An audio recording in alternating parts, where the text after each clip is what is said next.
You can write in the chat box and we'll read it.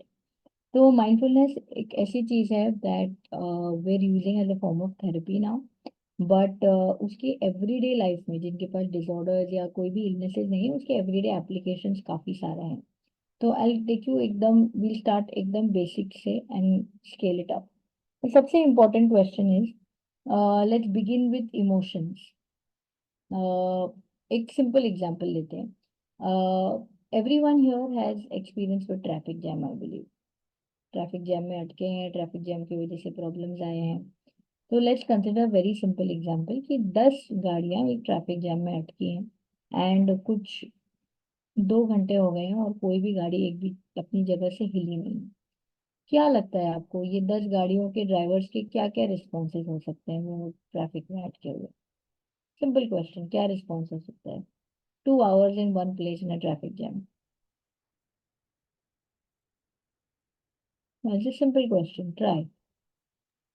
बहुत सारे लोग frustrate हो जाएंगे बहुत ज्यादा। फ्रस्ट्रेट हो जाएंगे, गुस्सा आएगा, और क्या करेंगे? हॉर्न मारेंगे और कुछ गालियां भी देंगे। कुछ गालियां भी देंगे और कोई कुछ लोग जाके में भी देखे. हाँ टाइम का सॉरी. यूटिलाइज करना चाहे, कॉल्स वॉल्स लगाने लगेंगे। कॉल्स कर लिए या कुछ सुन लिए, किसी से बात कर लिए, और क्या कर सकते हैं? नीचे जाके देख सकते हैं क्या है, और क्या हो सकता है? और क्या पॉसिबिलिटीज है? इज इट पॉसिबल कि हम इनडिफरेंट रहें कि कुछ भी हो रहा है और मुझे कुछ फर्क ही नहीं पड़ रहा है? Is it possible? या is it possible to be happy? आप इतनी बुरी ट्रैफिक में अटके हो और आप खुश हो, is it possible? What if I से यस इट्स पॉसिबल? तो आई टेल यू व्हाट, आपका रिस्पॉन्स, यानी आप भड़कते हो, चिल्लाते हो, बिजी हो जाते हो, बाहर जाके चेक करते हो, वो सारी चीजें आपके थॉट्स पे डिपेंड करता है. तो वो टाइम पे आप क्या सोचते हो? अगर आप सोचते हो कि ये तो बहुत ही बुरी चीज है, ये हमेशा मेरे साथ ही होती है, या ये आज ही होना था, या इससे बुरा और क्या हो सकता है, या मेरी लाइफ, ये देश, कुछ हो ही नहीं सकता, तो you have a different reaction.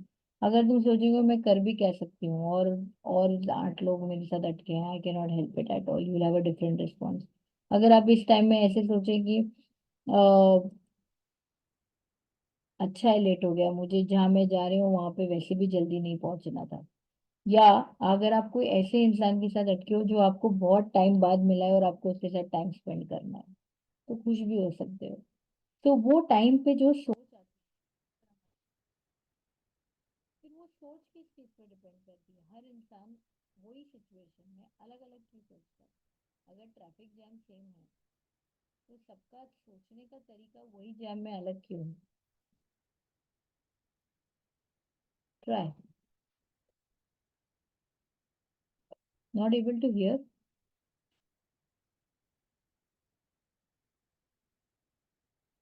Is it better now?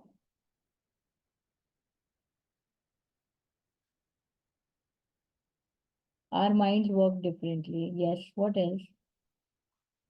अब आ रही है. 2 वर्ड हम लोग बोलते हैं, एक्सपीरियंस एंड एक्सपेक्टेशन. कि वो टाइम पे, अच्छा you could not here what was asked. Question ये था कि हर इंसान सेम प्रॉब्लम के अंदर अलग अलग सोच क्यों रखता है? अगर प्रॉब्लम सेम है तो सब इंसान अलग अलग क्यों सोचते हैं? So that depends on two things. One is your experience and the other is your expectations. Expectation का मतलब है, अगर मैं पीक ट्रैफिक आवर में सुबह 9 बजे या शाम को 5 बजे ट्रैफिक में अटक जाऊँ तो मुझे तकलीफ ना हो, क्योंकि I expected that to happen. पर अगर मैं रात के 1 बजे वही ट्रैफिक जैम में अटक जाऊँ तो मुझे गुस्सा आ जाए. या मेरा एक्सपीरियंस कैसा है कि मैंने सुबह नाश्ता किया था कि नहीं, सुबह किसी के साथ झगड़ा हुआ था क्या, ओवरऑल मेरे लाइफ में क्या चल रहा है, और कितनी देर से मैं ट्रैफिक में अटक अटक के वहां तक पहुंची हूँ. तो it depends on your experiences as well. तो एक्सपेक्टेशन और एक्सपीरियंस साथ में आके एक थॉट प्रोसेस या एक परसेप्शन बनाते हैं, और उसके ऊपर हमारे इमोशंस रहते हैं. अब काफी बार ऐसा होता है कि हम इन हाइंडसाइट, या हम रात को सोचे या बाद में सोचे तो ऐसा था, अरे वो नहीं बोलना चाहिए था मैंने, अरे वो थोड़ा ज्यादा हो गया, गुस्सा आना तो ठीक है, पर मैंने वो बोलना नहीं चाहिए था. And then you realise it, वो चीज को रियलाइज करते हैं, बट इन दैट मोमेंट ना कंट्रोल नहीं रहता. इन दैट मोमेंट चीजें हो जाती हैं और फिर बाद में रियलाइज करते हैं कि ये ऐसा करना चाहिए था। अगर आपको आपके जैसा एक इंसान मिल जाए जिसको सिमिलर प्रॉब्लम्स हो, आप उसको घंटा भर काउंसिल कर सकते हैं कि जिंदगी कैसी जीनी चाहिए, क्या करना चाहिए, कैसे इससे बाहर निकलोगे, पर खुद पे वो एग्जीक्यूट नहीं हो पाता। Any person who has normal IQ understands कि मैंने क्या करना चाहिए, but there is a gap between understanding and doing it. और ये चीज को हम माइंडफुलनेस से ब्रिज करते हैं। अब एक और बहुत ही सिंपल सवाल, मुझे कुछ इमोशंस के नाम बताइए, जैसे हैप्पीनेस, सैडनेस, दो इमोशन हो गए, और कोई इमोशंस बताइए।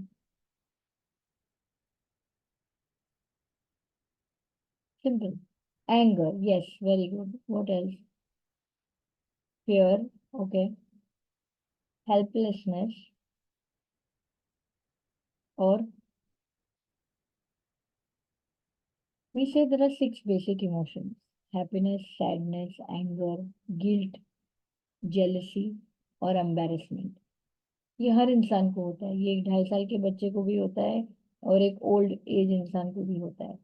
तो बेसिकली ये इमोशन रहना नॉर्मल बात है, पर उसको एक्सप्रेस करना या उसको एक्सपीरियंस करना ये अलग अलग रहता है हर इंसान में, और हम एक्सप्रेस करना सीख सकते हैं अगर हमको एक मोमेंट मिले चूज करने के लिए कि मैं कैसे एक्सप्रेस करना चाहती हूँ।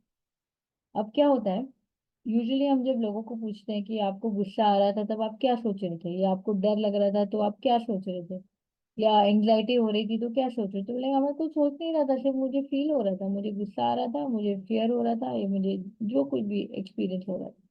क्योंकि हमारा ब्रेन वो थॉट प्रोसेस को ऑटोमेट कर देता है। आप अगर ध्यान दोगे तो आप जिस तरह गुस्सा पेश आते हो अपनी मॉम के साथ, अपने फ्रेंड के साथ, अपने भाई बहनों के साथ, अपने बच्चों के साथ, अपने कलीग्स के साथ, सब अलग अलग है ना। तो हमारे पास वो स्ट्रेंथ है कि हम हर इंसान के साथ अलग अलग बिहेव कर सकते हैं, पर वो चॉइस पॉइंट नहीं मिलता हमको कि हम चूज कर सके कि मुझे कैसे बिहेव करना है, क्योंकि हमारा दिमाग ऑलरेडी उसको ऑटोमेट कर चुका है कि मैं ये सिचुएशन में ऐसे रिस्पॉन्ड करती हूँ, तो हर बार वही वही होता रहता है। जैसे कि अगर मैं ये लेक्चर के लिए बैठूं तो मैं ध्यान से बैठूं कि जब भी मैं बैठूं मैं साथ में पानी लेके बैठूं और मोबाइल रखूं और पेन रखूं। ओवर टाइम एक 10-12 लेक्चर लेने के बाद वो ऑटोमेट हो जाता है ना, जब मैं ध्यान दूं तो पानी, पेन, मोबाइल सब जगह पे ही है, क्योंकि माई ब्रेन फील्स कि इसमें दिमाग लगाने की जरूरत नहीं है, हर बार यही रिस्पॉन्स आता है, तो मैंने ये ऑटोमेट कर देना चाहिए। पर there is a thought process जो हमारा लर्नड बिहेवियर है, उसको हम सीख के अंडरस्टैंड करके चेंज भी कर सकते हैं। अब अब I will start sharing my slide and when we start talking one thing at a time. Please let me know if you can see. या जी, दिख विजिबल रहा है है, फुल स्क्रीन नहीं है, दिख रहा है। नाउ? यस। Okay, fine. अब मोस्ट इम्पोर्टेंट बेसिक सवाल, हमने बचपन से सीखा है कि food, clothing, shelter quality of life है, और क्या आता है क्वालिटी ऑफ लाइफ में?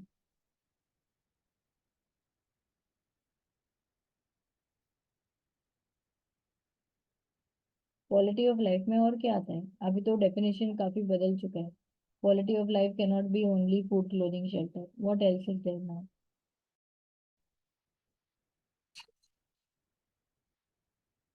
Friends, what else? और कुछ है? अब हम क्वालिटी ऑफ लाइफ को अलग डिफाइन करते हैं। Satisfaction, freedom, yes, yes, yes. तो वी से दैट सबसे इम्पोर्टेंट है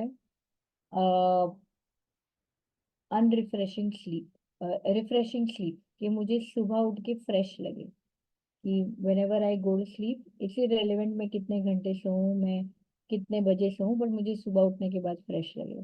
सेकंड, एम्बियंट टेम्परेचर, जो टेम्परेचर में हम सोते हैं, जो टेम्परेचर में हम काम करते हैं, उसका हमारे फिजिकल और मेंटल हेल्थ पे डायरेक्ट इफेक्ट होता है। ऑब्वियसली हम हर चीज कंट्रोल नहीं कर सकते, या हमारे कंट्रोल के बाहर होती है, बट जहाँ भी हम कंट्रोल कर सके एम्बियंट टेम्परेचर, ये बहुत ही ज्यादा जरूरी है, बिकॉज कुछ नहीं, सिर्फ टेम्परेचर बहुत हॉट या बहुत कोल्ड है उससे इरिटेबिलिटी, मेंटल हेल्थ और फिजिकल हेल्थ इश्यूज हो सकते हैं। थर्ड होता है इक्वल अपॉर्चुनिटीज, कि मुझे अगर कोई चीज करना है मेरे पास उस चीज की अपॉर्चुनिटी रहे। Respect in my work place and at home, I should get it at all points in time.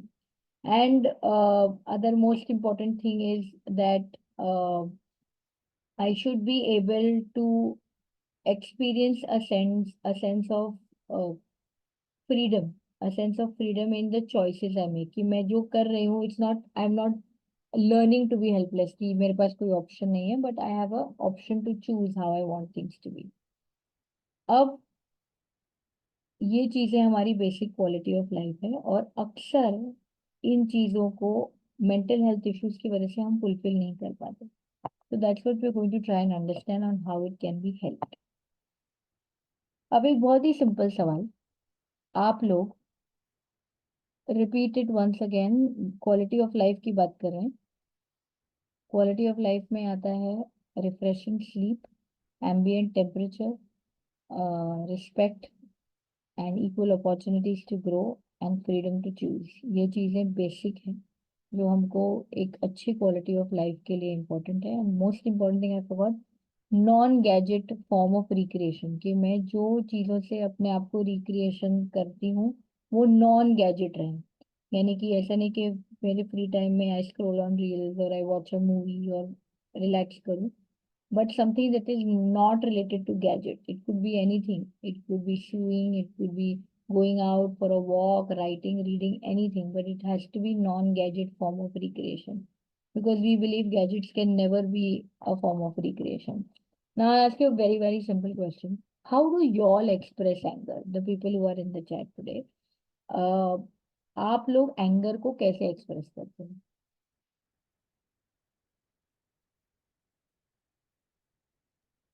चुप चुप रह के। चुप रह के. और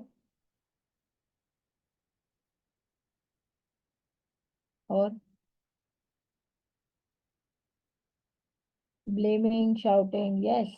Or creating distance, yes.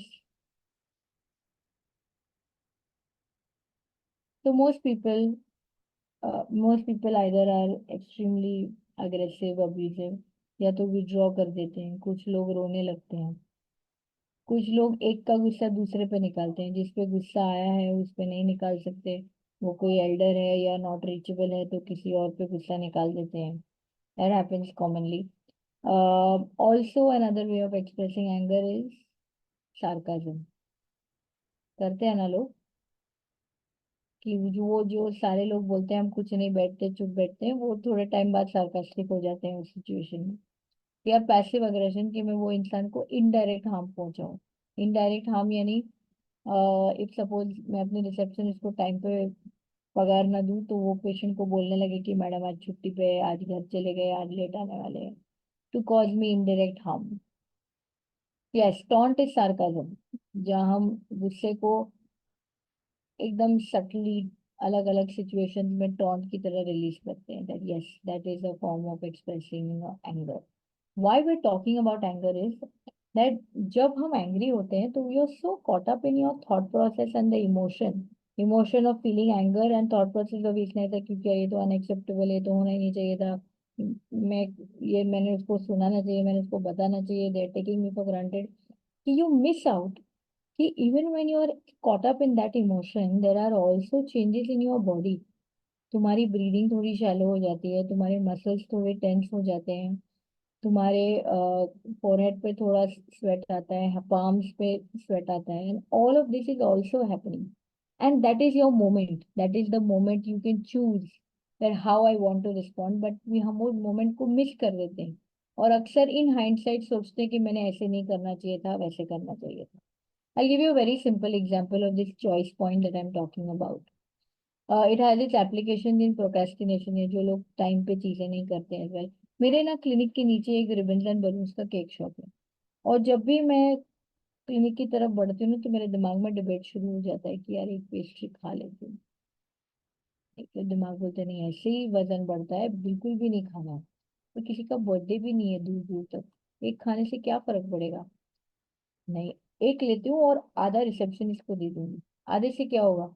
या ऐसे सोचती हूँ कि यार कल कुछ हो गया और मैं नहीं बची, तो ये क्या ही मतलब हुआ ना पेस्ट्री नहीं खा के. And I this debate keeps continuing in my head, जब तक मैं वो रिबन्स एंड बलून्स के गेट तक ना पहुंचूं. और जब मैं वो गेट पे पहुंचती हूँ ना, तो मेरे दिमाग में एक ही थॉट आता है, या तो मैं सोचूं कि forget it, let me, मैं खा लेती हूँ, या मैं सोचूं नहीं मैं ऊपर जाऊंगी नहीं खाऊंगी, वो टाइम पे वो जो चॉइस पॉइंट है वो मोमेंट में वो टाइम पे जो थॉट आता है, that's what I and up doing. अगर मैं अंदर घुस गई शॉप के तो मैं बिना खरीदे नहीं बाहर निकलूंगी, और मैं अगर ऊपर चढ़ी गई क्लिनिक तो मैं वापस आके नहीं खरीदूंगी। तो वो मेरा चॉइस पॉइंट है, in that moment I get, I वो जो भी थॉट रहेगा उस मोमेंट पे, that's what I am going to do. और मुझे पता है कि मेरे ट्रैप्स क्या क्या है, कि वो 5-6 थॉट आते हैं ना तब मैं ये गलतियां कर लेती हूँ, कि आधा खा लूंगी, बहुत टाइम से नहीं हुआ, कल मर गई तो, और एक अभी इसके बाद तो लास्ट साल भर नहीं खाऊंगी, कल रोजा रख दूंगी to balance it. I have these typical 4-5 thoughts, और उनसे मेरी गलतियां होती हैं। और अगर मैं समझ जाऊं कि ये मेरे ट्रैप्स हैं और ये मेरा चॉइस पॉइंट है, I can make better decision, I can make more informed decision about what I want to do.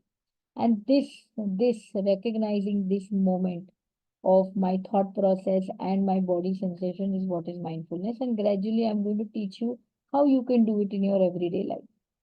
तो यस, नोइंग एंड एग्जीक्यूटिंग में बहुत फर्क होता है, चीजें जानना और उसको फॉलो करना। हम सब बहुत सारे गोल्स रखते हैं कि मैं एक्सरसाइज करना चाहती हूँ, या वेट लॉस करना चाहती हूँ, या ऐसा डाइट मेंटेन करना चाहती हूँ, पर वो हो नहीं पाता है। सबको काउंसिल करते हैं बट इन दैट मोमेंट नहीं होता। बहुत सारे लोग ऐसे बोलते हैं कि मेरे लाइफ में इतने प्रॉब्लम हुए और मैं सबको इतने अच्छे से डील किया, या I am a very strong person, मुझे अभी क्यों तकलीफें हो रही हैं, या अभी क्यों मैं ओवर थिंक कर रही हूँ, या अभी क्यों ये प्रॉब्लम्स आ रहे हैं। That's where mindfulness comes in, कि ये नहीं सिखाता कि तुम इमोशंस को सप्रेस करो। बाय द वे, जितने भी तरीके मैंने बताए थे, जैसे कि हमने डिस्कस किए कि गुस्सा होना, विड्रॉ करना, रोना, सार्कास्टिक होना, पैसिव एग्रेशन, ये सारे अनहेल्दी हैं। तो फिर हेल्दी क्या है? Healthy is the mindful way of expressing anger, and that I will tell you how it is. और अक्सर हम खुद पे ही ब्लेम करते हैं कि मैं शायद इनफ कोशिश नहीं कर रही, या मैं सुधरना ही नहीं चाहती इसलिए मैं इसके अंदर अटकते जा रही हूँ। अब non violent communication is the part of mindfulness में, I give you one very good example to understand this. मेरी जो रिसेप्शनिस्ट है वो एक दिन सपोज वो टाइम पे नहीं आई, वो टाइम पे नहीं आई और इसलिए पेशेंट्स को क्लिनिक के बाहर रुकना पड़ा। फिर I reached, I open the clinic, उनको अंदर लिया, I started seeing them, halfway through she came, and patients वगैरह खत्म हुए। अब मुझे उससे बात करनी है, obviously I have to confront her और ask her why she is late. क्या लगता है मैंने क्या कैसे बात करना चाहिए उससे, क्या बोलना चाहिए उसको?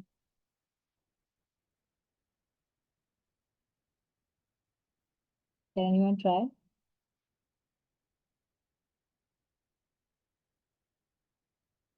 My receptionist is late, patients are waiting outside, I came in, started patients, now I have to talk to her कि वो लेट क्यों हुई या क्या करना चाहिए। ऑब्वियसली आई एम एंग्री, तो मैं उस एंगर को कैसे एक्सप्रेस करूँ?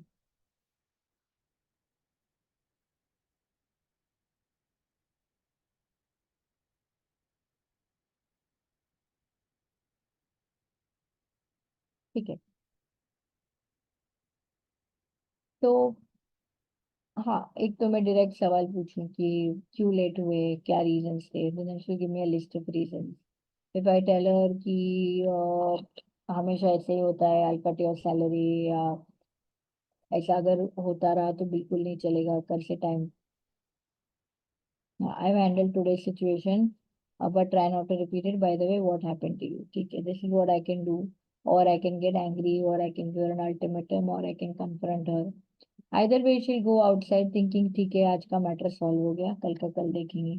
और if I get very angry, she'll be like, oh, she's angry. और she'll give me a list of excuses on why she could not come on time. अब जब मुझे आज ये गुस्सा आया है तो मेरे गुस्से का पर्पस क्या है? मेरे गुस्से का पर्पस ये है that I feel that firstly it is unacceptable कि पेशेंट्स को ऐसा रुकना पड़े। और दूसरी बात, मुझे ऐसा लगता है कि उसको समझे इसके क्या कितने बुरे रेपरकशंस, मतलब कितना बुरा लगता है। And thirdly she should come on time कल से, मेरा यही पर्पस है ऑफ गेटिंग एंग्री।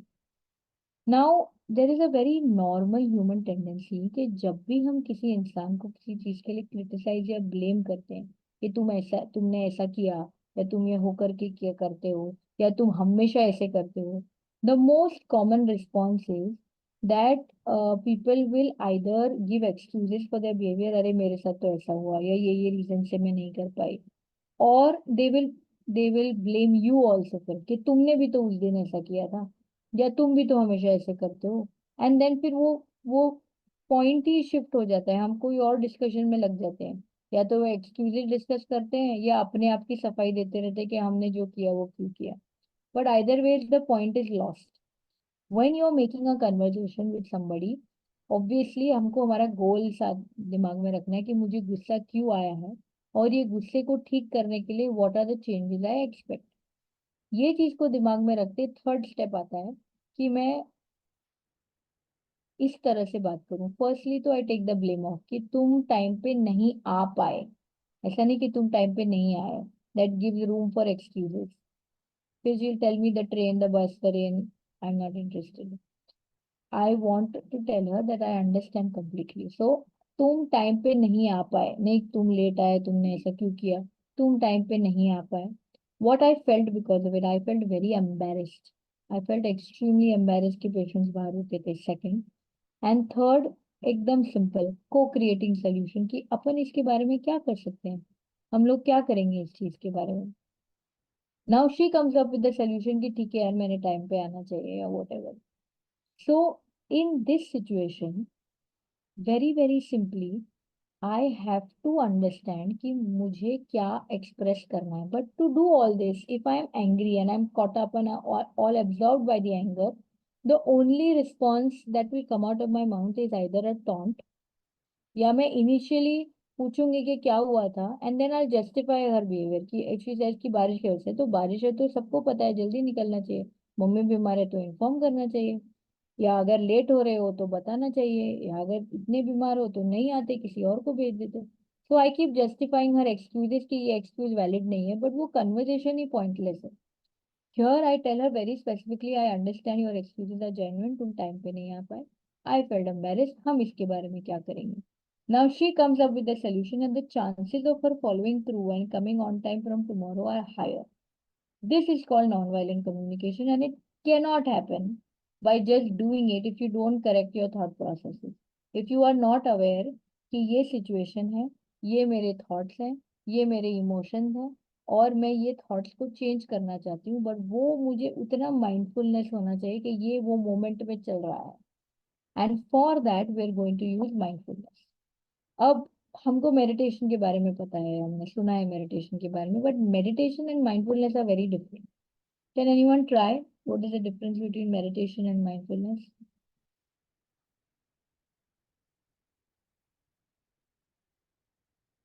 ठीक है, I tell you. Mostly when meditation की बात होती है, द पॉइंट इज कि हम अपने दिमाग को clear a mind of all thoughts, कि मुझे कुछ भी नहीं सोचना, I want to just focus on a thought, on a candle, on a word. Mindfulness में is it's about bringing awareness. Yeah, meditation is emptying and mindfulness is being vigilant. Very beautifully put. Mindfulness is awareness कि मुझे at any given point of time पता रहे कि मेरे thoughts क्या क्या आ रहे हैं, मेरे body में क्या changes हो रहे हैं. Just being aware is mindfulness. So we use different meditation techniques, but all meditation techniques are about awareness, not about clearing your mind of all thoughts. And the reason it's important is to understand mindfulness and meditation. Very typically, this has happened to me that when we were studying in MBBS, her classroom के बाहर एक इंसान बैठा होता है जो सबको पढ़ा रहा होता है कि देखो ये है, ये आया तो ऐसा लिखना। And there was this one girl used to always teach us कि ये इसका आंसर ये है, ये आया तो ये लिखना। एंड एक बार ऐसे हुआ कि उसने जस्ट बताया and that question came in the exam and I wrote the exam and I came out and like thank you यार, यू जस्ट टोल्ड मी, और वही आ गया। एंड शी वाज लाइक मैं नहीं लिख पाई। आई सेड व्हाट, तुमने तो पढ़ा है मुझे, how what you mean you did not right? तो शी इज लाइक यार नहीं हो पाया मेरे से, मेरे को याद ही नहीं आ रहा था, I just blanked out.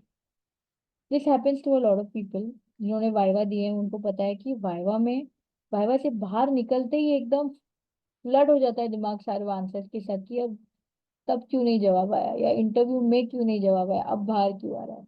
That is what inattention does. Inattention से ऑलमोस्ट 30%। छोड़े छोड़े छोड़े आवाज मैं तो म्यूट नसली। आवाज नहीं हुआ तुम्हारा। हाँ, तो almost 30% of your performance goes down because of not being mindful, not being aware. Because most of the times we're thinking about the past or the future, और हम प्रेजेंट में नहीं रहते हैं, और that's when the problems arise. I give you another very simple example of mindfulness. आप कोई restaurant में जाते हो जो आपकी फेवरेट रेस्टोरेंट है, and you order your favourite food. When you are in that restaurant eating your favourite food, you are thinking अरे last time ना ये बहुत अच्छा बनाया था, इस बार लगता है कुक अलग है। और you are thinking next time मैं आऊंगी ना तो वहां पे बैठूंगी, और ये कंपनी नहीं, मैं वो वाले कजिन को भी लेके आऊंगी, वो वाले कजिन के साथ वहां पे बैठूंगी, होपफुली तब तक कुक सुधर जाए, लास्ट टाइम कुक ने बहुत अच्छा बनाया था, आज मसाला ज्यादा है। तो you are not eating this meal here with this person in this spot, but you are constantly constantly तुम्हारे दिमाग में आ रहा है कि पिछली बार क्या था और अगली बार क्या होना है। That is what mindfulness is going to teach you, to be present जहाँ पे भी हो। इसके बहुत सारी प्रैक्टिकल एप्लीकेशंस हैं, but before that I want to tell you about what mindfulness is. एक सिंपल एग्जांपल है, अगर सपोज आपको पैर में इचिंग हो रही है, तो पहला सेंसेशन आपकी स्किन से आपके दिमाग पे जाता है कि वहां पे इचिंग हो रही है। फिर दूसरा सेंसेशन दिमाग से हाथ पे जाता है कि जाओ वहां जाके स्क्रैच करो। अगर आपने स्क्रैच नहीं किया तो वो बेचैनी बढ़ते जाती है कि कर ही लेती हूँ ना, क्या ही फर्क पड़ेगा, 2 मिनट में just let me just scratch there, थोड़ा बेटर लगेगा। और वो थॉट इंटेंसिफाई होता रहता है। ऐसा लगता है बहुत रेस्टलेस हो रहा है, जाके सिर्फ I just want to scratch. And after that you will यार ये एसी इतना गर्म कर रहा है, एसी ऑन है कि नहीं, अरे इसको मैसेज करना था देखो रह गया, और अरे गैस भी तो ऑन है। And some other thought comes, and the third thought and a fourth thought, and वो intensity of the itch just goes away. But only if you वो डिस्कम्फर्ट को आप टॉलरेट करो तो अपने आप थॉट बदलता रहता है। हम ऐसा मानते हैं कि there are 60,000 thoughts in a day. Obviously हमको सारे याद नहीं होते, हम वही याद रखते हैं जिसको हम रिएक्ट करते हैं। जैसे कि अगर आप यहाँ से एक जगह से दूसरी जगह जा रहे हो, जो आप हमेशा जाते हो, तो आप नहीं नोटिस करोगे रास्ते पे कितनी गाड़ियां हैं, कितने सिग्नल है, कितने लोग हैं। पर अगर किसी ड्राइवर ने कट मार के चला गया, या कोई बहुत रैशली चला रहा है, या कोई अंडर एज बच्चा गाड़ी चला रहा है, तो वो याद रहेगा, क्योंकि वहां पे थॉट और इमोशन दोनों आया। Emotion of anger, emotion of frustration. और फिर वो थॉट्स हमको याद रह जाते हैं, क्योंकि इमोशन से मेमोरी बनती है, इमोशनल मेमोरी बनती है। तो इम्परमानेंट माइंडफुलनेस की क्वालिटी है जो हम यूटिलाइज कर सकते हैं कि ऑल थॉट्स आर इम्परमानेंट, यानी आप कुछ नहीं करोगे तो भी वो चेंज होने वाले हैं, उसकी इंटेंसिटी बदलने वाली है। तो अगर वो इम्परमानेंट है तो वो एक से दूसरा, दूसरे से तीसरा चेंज ही होने वाला है कंपल्सरीली। तो you do not react to those thoughts. उसको रिएक्शन के पहले जरा रुको, फर्स्ट बी अवेयर कि मुझे ये थॉट चालू है। इसके लिए अपन एक सिंपल एक्सरसाइज करेंगे ताकि आप इस चीज को एक्सपीरियंस कर सको। नॉर्मली हम लोग 15 मिनट करते हैं, but here will do it only for 5 minutes. तो what I want you to do is just sit down और अपनी आईज क्लोज करो। जितने भी थॉट्स आते हैं उसको नोटिस करो, याद मत करो ताकि मुझे बता सको, बट जस्ट नोटिस करो दिमाग में क्या क्या थॉट्स आते हैं, और फिर हम उसको डिस्कस करें। आई give you 5 minutes from now, nothing, just close your eyes और थॉट्स को नोटिस करो।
ओके।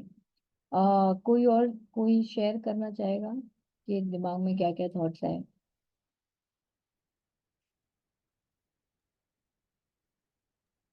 मुझे आते हैं मेरे बच्चे के बारे में कि कब उसे नेक्स्ट सोना है, कब उसे नेक्स्ट खाना है।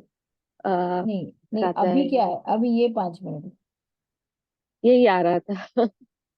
कब उसको सोना है, कब उसको खिलाना है, और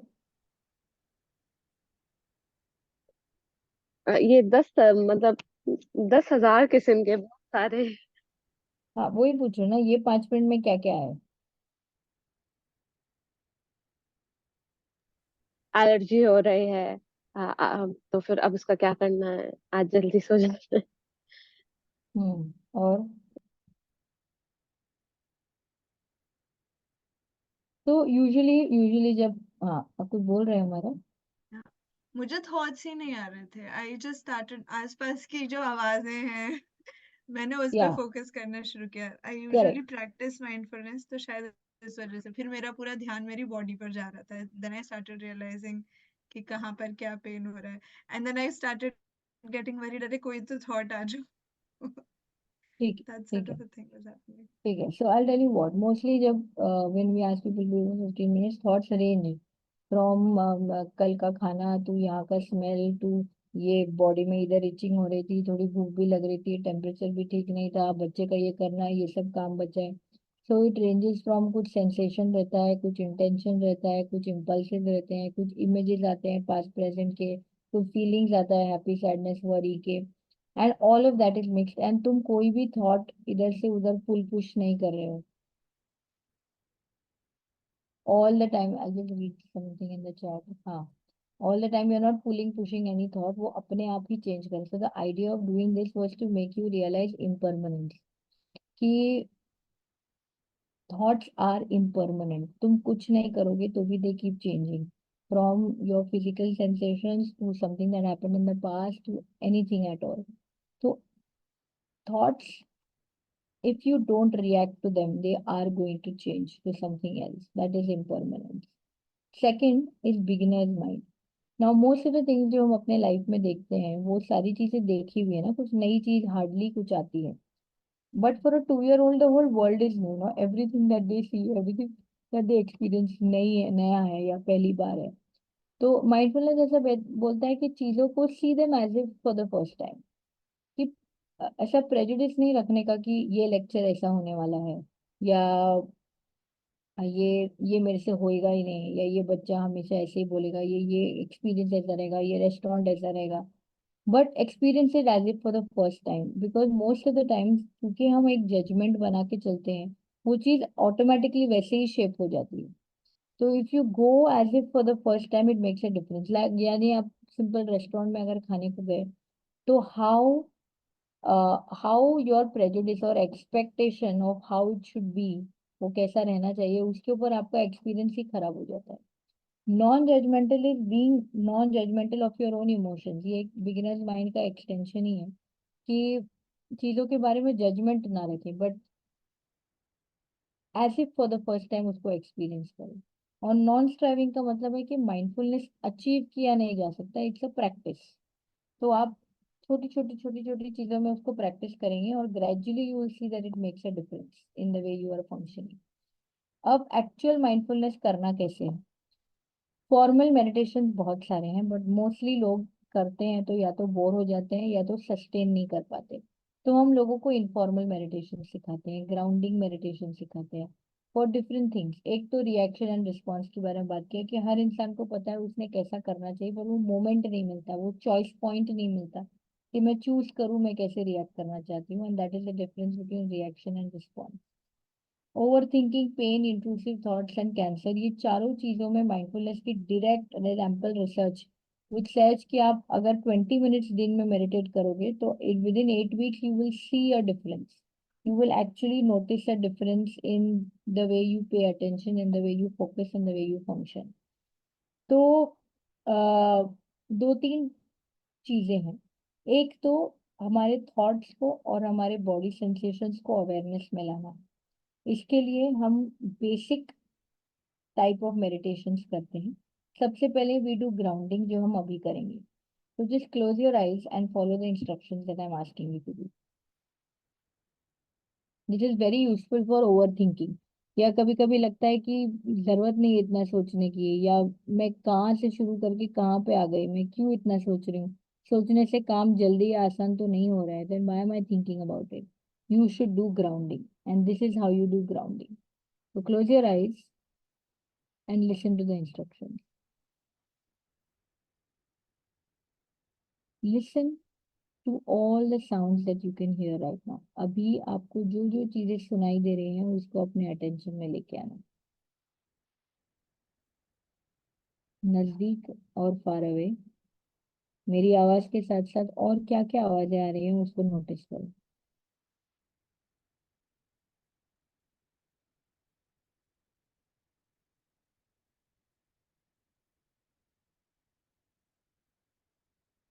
सेकंड, नोटिस करो कि तुमको अभी इस सिचुएशन में किसी चीज की स्मेल आ रही है क्या।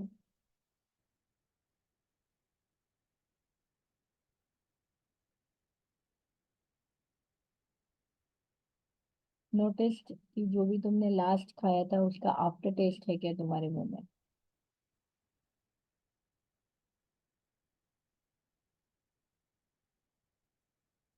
नोटिस तुम्हारे हैंड्स और लेग्स कैसे प्लेस्ड हैं। Notice your breath.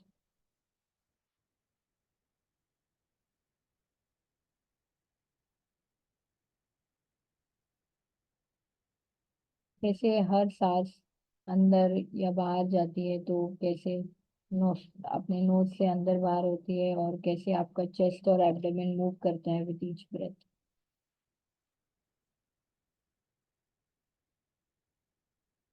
नोटिस आपका बॉडी चेयर या बेड पे कहाँ कहाँ टच हो रहा है। अगर डिस्ट्रैक्ट हो गए तो अपने दिमाग को वापस लेके आओ अपने फिजिकल सेंस के पास। It's okay to get distracted.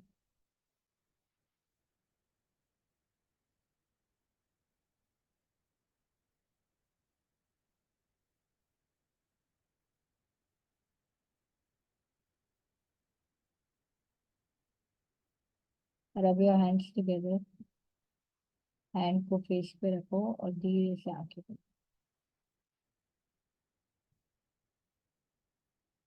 इसको बोलते हैं grounding meditation. Were you able to manage? ये डिस्ट्रैक्शन ज्यादा हुआ, कोई कुछ बताना चाहता है?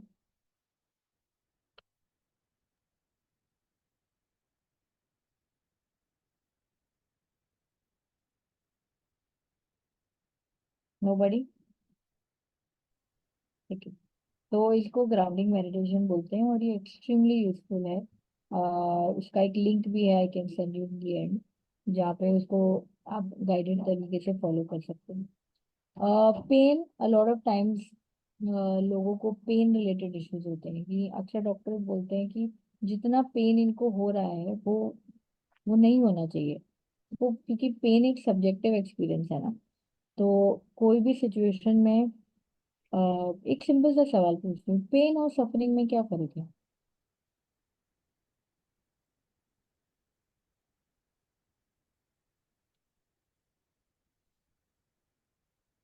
Thank you for the feedback, I was able to calm down, was able to do it very good. Next question is, pain और सफरिंग में क्या फर्क है? चॉइस जैसे what else? Pain is immediate, okay. Pain is a physical experience, suffering is emotional.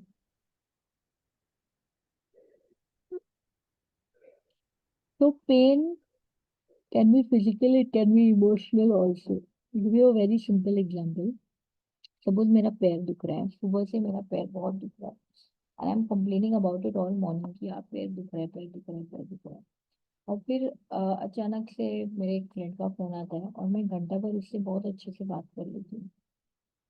Second, after that my mom is like, ये अच्छा है, ये एक घंटा तुमको दुख नहीं रहा था, since morning you complaining about your pain. तो वो एक घंटे में पेन मुझे फिर भी था, लेकिन मुझे सफरिंग नहीं थी। सफरिंग कहाँ से आता है? सफरिंग इन थॉट से आता है, ये क्या हो रहा है, ये कब ठीक होगा, ये कुछ और बड़ी बीमारी तो नहीं, एक्सरे निकलवा लूं क्या, गूगल पे तो कैंसर लिखा है। That is suffering.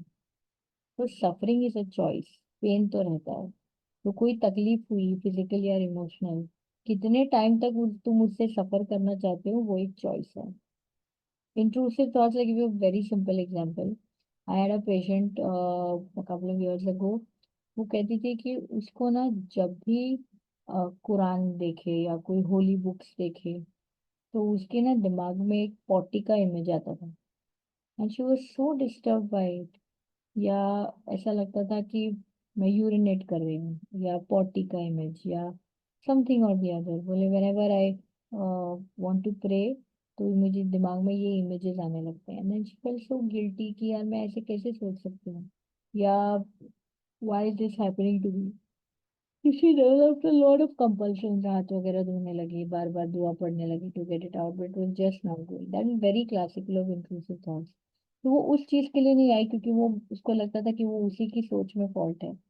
वो इसलिए आई क्योंकि उसको जब भी ये थॉट आता था वो हाथ धोती थी जाके, जैसे फिजिकली अपने आप को साफ कर रही है। एंड देन शी गॉट इतना हाथ धोने लगी कि उसके पूरे हैंड पील ऑफ हो गए। फाइनली उसकी मॉम डरमैट के पास ले गई, स्किन डॉक्टर के पास।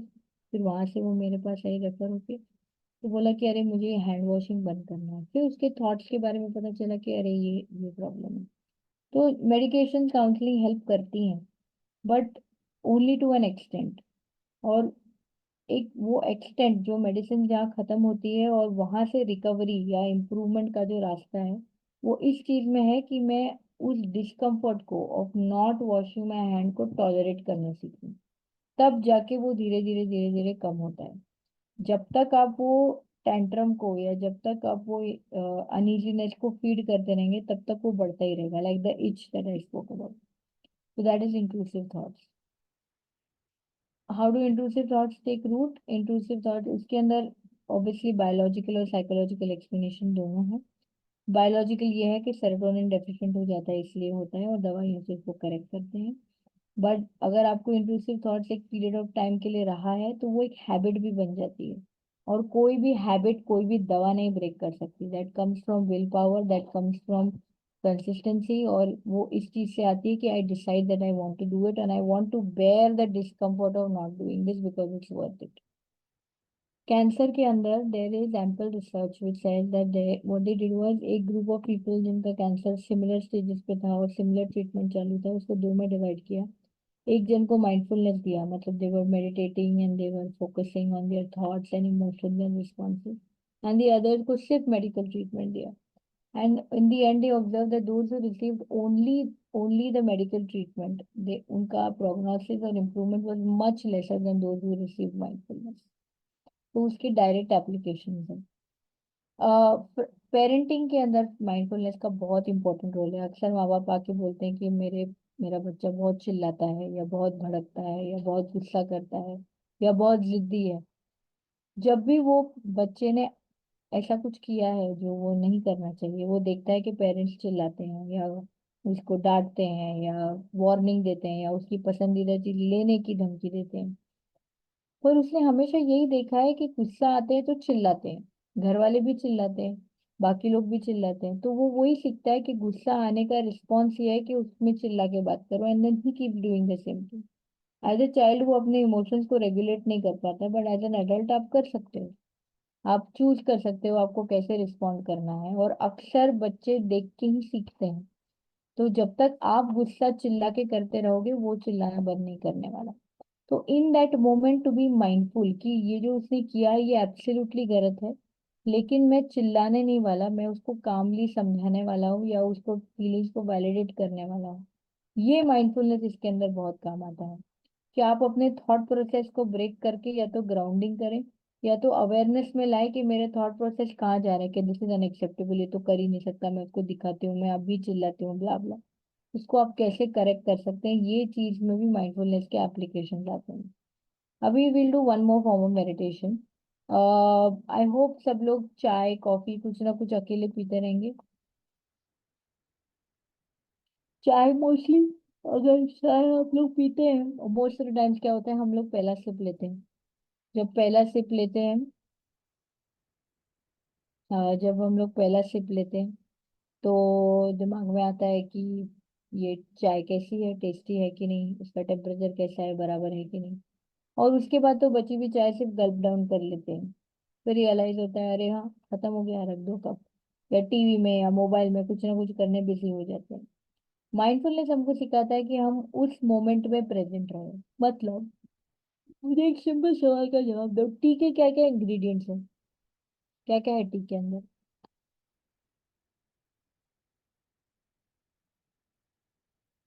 पानी है, और निकोटीन। चाय में T, water, milk, sugar. Correct. Milk, sugar, water, T और कैफीन। वो टी कहाँ से आया है? सम फील्ड इन द वेस्ट, जहाँ पे किसी फार्मर ने साल भर काम किया, वहाँ पे सनलाइट था, वहाँ पे सॉइल था, उसको वाटर किया, उसकी वाइफ ने उसके लिए डब्बा बना के लाया, वो साल भर वहाँ पे काम चला। उसके बाद सम पीपल ने उसको प्लक आउट किया, वो लीव्स को, वो वहां से वो ट्रक में गया, फैक्ट्री में, वहां से प्रोसेस हुआ, पैकेज हुआ, वहां से फिर ट्रांसपोर्ट हुआ पैकेज फॉर्म में आपके घर के ग्रोसरी स्टोर के आसपास, वहां से कोई उठा के लाया, उसको गर्म पानी में डाल दिया। अब ये सिमिलर जर्नी शुगर की भी हुई है। Some sugar cane field somewhere, वहां से उसको कट करके ट्रांसपोर्ट करके शुगर बना के इन दैट फॉर्म लाके वो बॉइलिंग वाटर में डाला है। एंड द मिल्क, मिल्क तो is directly related to a cow somewhere. तो एक this cup of tea is connecting you to so many natural resources and so many people, those whom you are never going to meet in your life, those who did not even know कि they are doing all this minutes for you one day. So bringing that into awareness is the first step.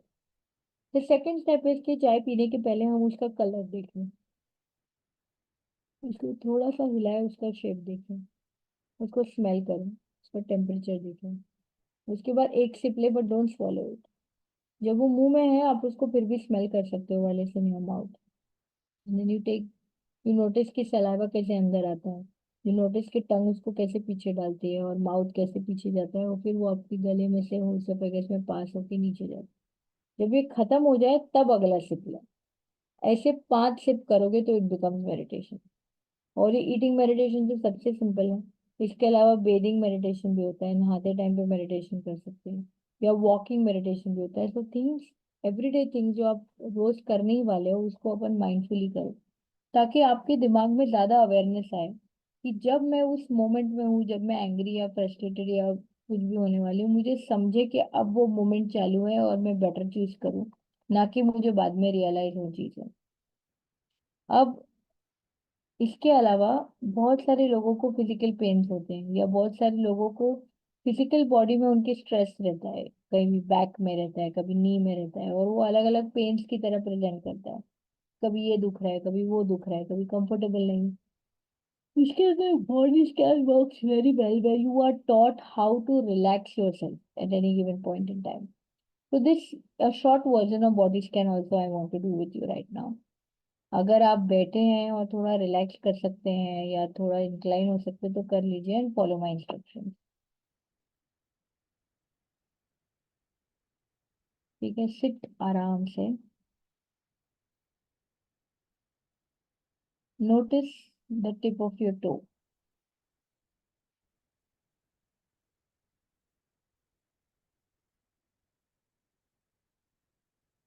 Don't see it, just notice tip of the toe कैसा है, उसको थोड़ा shake करो।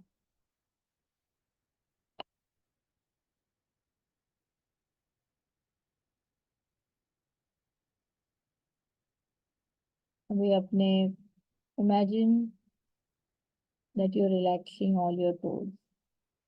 You're absolutely relaxed, absolutely tension free.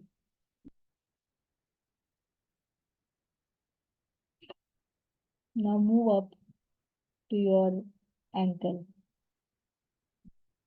अगर thoughts कुछ दिमाग में आते हैं जिससे डिस्ट्रैक्ट होते हो, bring your mind back to your body. ना नोटिस एंकल में।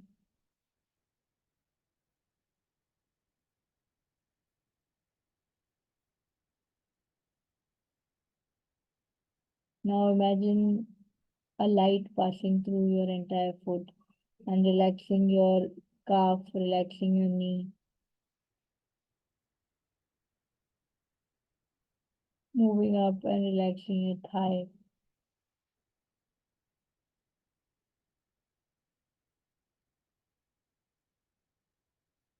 Moving up, relaxing your hip region. Now you feel absolutely weightless, absolutely light below your hip.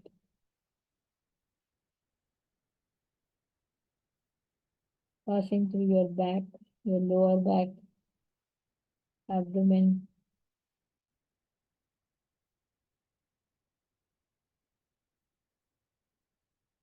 passing through both your forearms, arm के अंदर जाते हुए.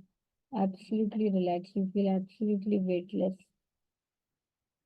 in your face, chin,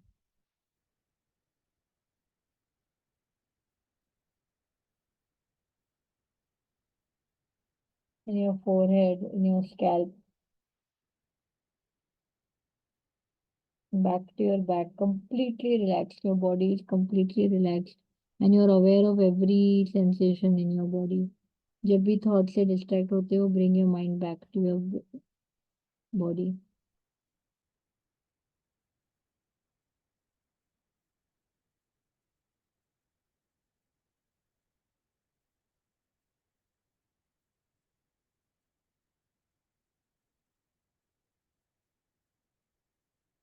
Be with your body entirely. Rub your hands together, place them on your face, and slowly open your eyes. ठीक है. Can anyone share how the experience was?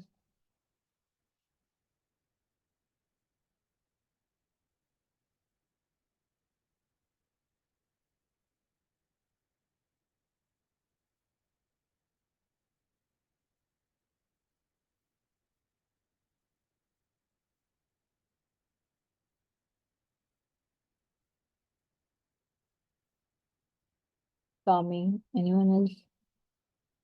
Did you notice anything about your body कि मुझे यहाँ pen है, मुझे यहाँ uneasiness है, मुझे यहाँ बेटर नहीं लग रहा? Did anyone notice anything? यहाँ itching हो रही?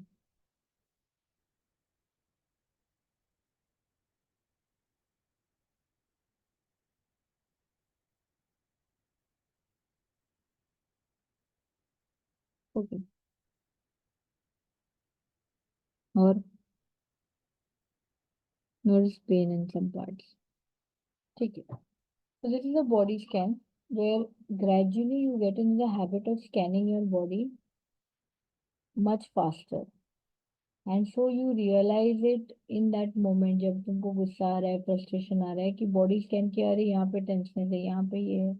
Or you notice your anger coming much before it actually comes. Okay, this is body scan meditation. So we did a silent meditation where we noticed our thoughts. तो वो thoughts के headlines usually sensation, intention, impulse, image, feeling ये रहते हैं. Secondly we did grounding meditation. इसके अंदर हम लोग ओवर थिंकिंग को स्टॉप करते हैं, खुद को ग्राउंड करके या एक जगह पे रूट करके. Third we learn eating meditation. That is something that you can practise on an everyday basis. And fourth is body scan, which helps you notice when you're angry, when you're frustrated, when you're in any difficult situation, or you have any physical ailments, which could be a representation of psychological illness also. So this is what you do. This is what is mindfulness on the superficial level. अब जब mindfulness की training के लिए लोग आते हैं तो हम कुछ ना कुछ आइडेंटिफाई करते हैं, या तो ओवर थिंकिंग या तो पेन, और उसके हिसाब से उनको कस्टमाइज करते हैं ट्रीटमेंट की what form of therapy will work best for you. A lot of time जब हम कॉग्निटिव थेरेपी कराते हैं, यानी टॉक थेरेपी कराते हैं, तो पेशेंट कन्विंस हो जाते हैं कि ठीक है, ये मेरा सोचने का तरीका गलत है, या ये मैंने अपने हैबिट्स चेंज करने चाहिए, या ये मैंने चेंजेस लाने चाहिए. बट सब समझने के बावजूद वो इन दैट मोमेंट जो नहीं हो पाता ना, वहाँ पे हम माइंडफुलनेस का यूटिलाइज करते हैं. एक तो नॉन वायलेंट कम्युनिकेशन सिखाते हैं कि कैसे बात करना. सेकेंडली चॉइस पॉइंट्स को आइडेंटिफाई करना कि कहाँ पे मैं क्या सोचती हूँ और कहाँ पे चॉइसेस लेती हूँ. एंड थर्डली कि जो मेरे नेगेटिव सेल्फ टॉक है, टू अंडरस्टैंड कि it is only a thought, वो कोई परमानेंट चीज नहीं है, इट्स ओनली अ थॉट। तो ये बेसिक चीजें हैं जो हम माइंडफुलनेस में करते हैं, informal meditation and even body scan meditation. इसके अलावा आई थिंक, हाँ, other thing is that if you wish I could tell you more about other forms of meditation as well, informal वाले, जैसे कि बेदिंग मेडिटेशन हो गया या walking meditation हो गया, and you can inculcate it as a part of your life to be aware. कि पहली बात तो the first step will be at night, every night before going to sleep आप नोटिस करने की कोशिश करो कि आपके दिमाग में कौन कौन से आपके इमोशंस या कौन कौन से रिस्पॉन्सेज आपको लगता है आप बेटर कर सकते हो, कि ये मैंने बोलने का तरीका है, ये तरीका है, ये मेरे से मैनेज नहीं हो रहा है, ये गड़बड़ हो रहा है। देन यू सी कि ये क्यों हो रहा है, because you are the best person to gauge कि ये जो भी प्रॉब्लम है ये क्यों हो रहा है, and how I can help my self. So also maintaining a gratitude diary is very useful, which means that you have to write down every day two things that you're thankful for। कि ये दो चीजें के लिए मैं बहुत शुक्रिया गुजार हूँ कि ये दो चीजें हुई। It could be as simple as कि आज भिंडी नहीं जली, या आज रोटियां अच्छी पकी थी, what ever it is, so you right it down. Okay, and in the long run it makes a difference, because then you're not just noticing the bad part but also the good part, and there's like a balance between the two. So yeah, this is what mindfulness is. Are there any questions at this point, or I could explain a little more about mindfulness, because I think we're at 4:08. So if anyone has any questions, I'd like to take it.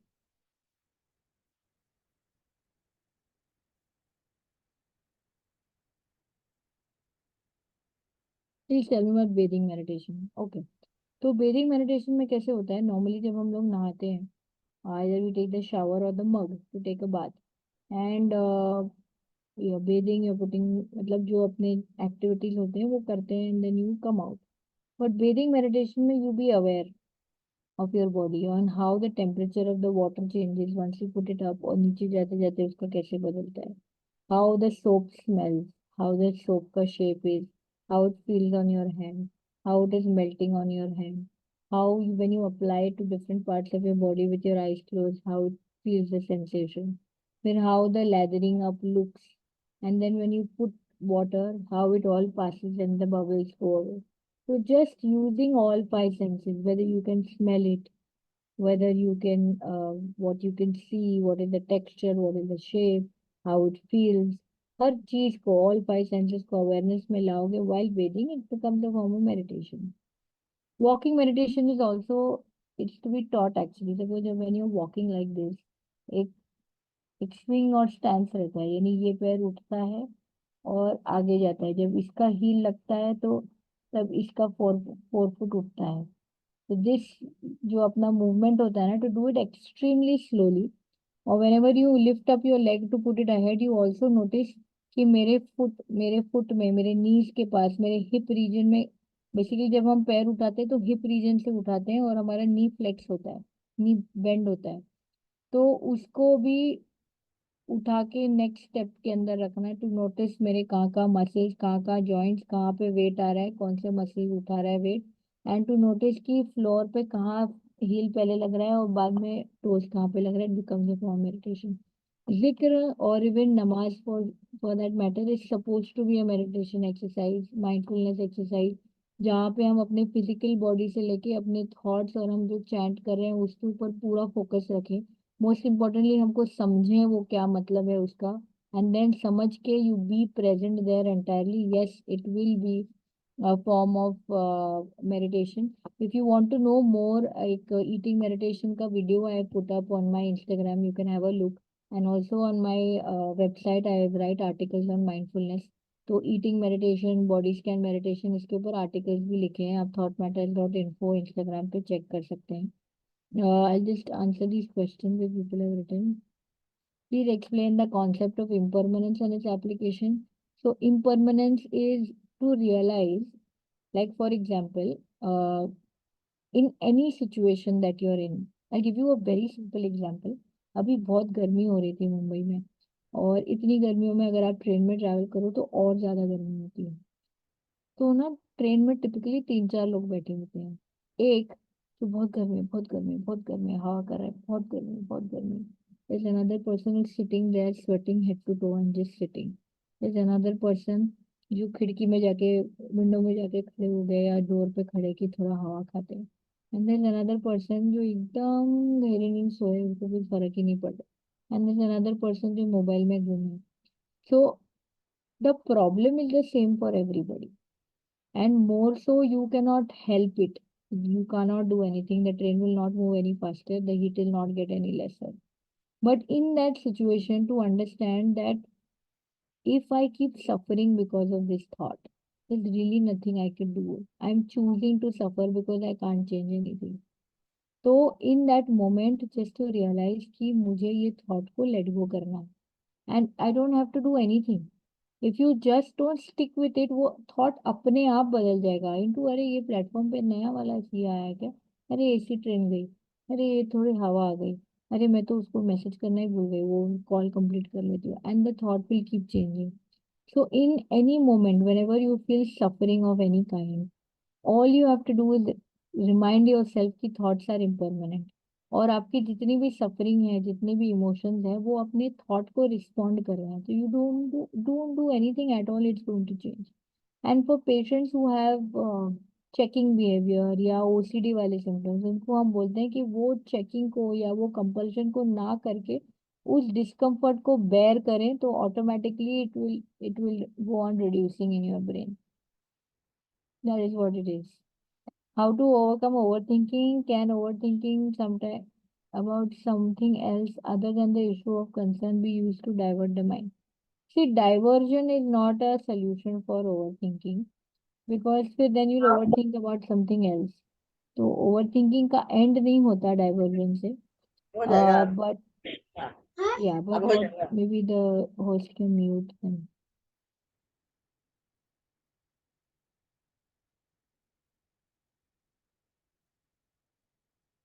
तो distraction does not work. Grounding अगर आप बोलोगे तो एक form of distraction हो गया. But usually over thinking has to be dealt with, कि you have to understand, be mindfully aware कि अब फैक्ट खत्म हो गया है, अब मैं इसको एलैबोरेट कर रही हूँ, तो I don't want to go on that path. यानी कि अगर सपोज एक चीज है, उसने मैसेज का रिप्लाई नहीं किया, ये एक फैक्ट हो गया. उसके बाद व्हाट इफ लास्ट टाइम मैंने कुछ बोला, व्हाट इफ वो तकलीफ में है, मैंने कॉल करना चाहिए क्या, इसको कॉल करना चाहिए क्या, उसको करना चाहिए क्या, मेरे से कोई गलती हो गई क्या, सॉरी मैसेज कर दूं क्या, उस बात का उसको सच्ची बुरा लगा हो क्या. ये जो ओवर थिंकिंग हमारे दिमाग में होती है, टू रियलाइज कि फैक्ट इतना सही है, उसके बाद जो एलेबोरेशन हो रहा है वो मेरा इंटरप्रिटेशन है, and I need to stop doing it. तो इस चीज का अवेयरनेस तभी आएगा ना जब हम अपने थॉट्स और बॉडी सेंसेशंस के बारे में अवेयर हैं. How to overcome hypochondria, especially the kind fueled by Googling symptoms? Do not Google, number one. If you have a doubt, if you have a query, you should ask your doctor. You should ask a person who can help you, whom you can trust. Googling never did any benefit to anybody. So it adds on hypochondriac, matlab someone who is very aware of their physical symptoms or believes that they have an illness which is going undiagnosed. तो hypochondriac symptoms में कभी कुछ भला नहीं होता. In fact most people जिनको generalise anxiety या anxiety है, we ask them not to Google, not to watch CID, not to watch things that जो आपके दिमाग के ओवर थिंकिंग को एविडेंस दे दें कि अरे हाँ ये सभी लिखा है, वैसे भी लिखा है, देन यू आर लाइक हाँ ये तो होएगा ही. क्योंकि गूगल आप करो या एक 4 साल का बच्चा करे या 80 साल का आदमी करे, सबको सेम रिस्पॉन्स देता है. विच मीन्स दैट ब्रेन में वो कैपेसिटी नहीं है कि वो आपके हिसाब से रिस्पॉन्स को चेंज, गूगल को वो चेंज कर सके. प्लस वो क्लिनिकल आउटलुक नहीं देता, प्लस वो स्टैटिस्टिक्स नहीं दे रहा कि ये पॉसिबिलिटी है साइड इफेक्ट की, but what are the chances it will happen. So then it just creates more and more trouble. So please do not Google, especially if you have hypochondria symptoms. और कुछ?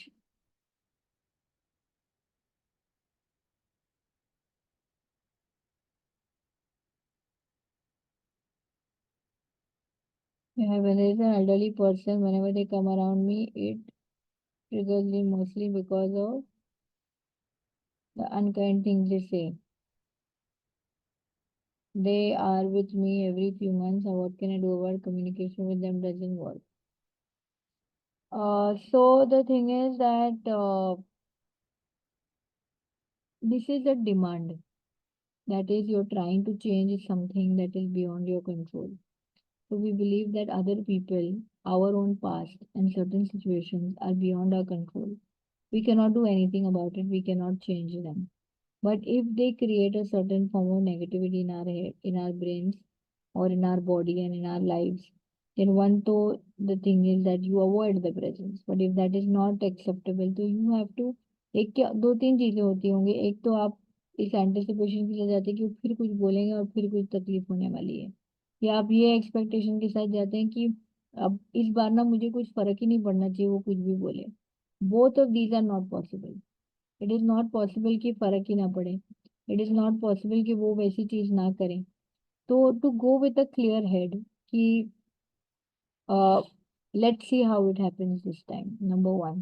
Secondly, if they say something negative, to remind yourself that two things. एक तो you can't control the way they talk. You may never be able to convince them that वैसा नहीं बात करना चाहिए.